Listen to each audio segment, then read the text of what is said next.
Happy new year guys. आज आम्ही new year celebration करणार आहोत. त्यासाठी आता मी माझ्या फ्रेंडच्या घरी आली आहे. तिची ताई पण राहायला आलेली, तर आम्ही ठरवलं तिच्या घरीच सेलिब्रेशन करू. गेल्यावर तिने आमच्यासाठी आधी चाय बनवली, त्यासोबत चिवडा खायला दिला.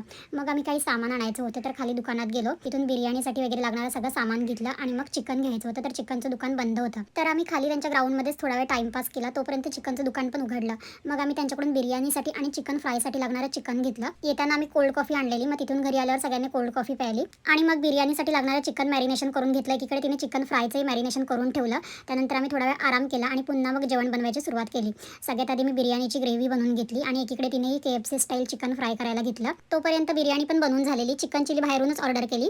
सगळ्यांना खूप भूक लागलेली. मग आम्ही खायला सुरुवात केली. दुसरी दीदी पण यायची होती, ती पण आली तोपर्यंत. तिनेही येताना फिश फ्राय करून आणलेले आणि माझा 13 डिसेंबरला बर्थडे होता. त्यावेळी मला यांना भेटायला नाही जमलं, तर त्यांनी आजच केक आणलेला, तर तो केक पण कटिंग करून घेतला. थोडा वेळ गप्पा मारत बसलो, फोटोज वगैरे काढले. टाइम कसा गेला समजलंच नाही. मग आम्ही रात्री 12:45ला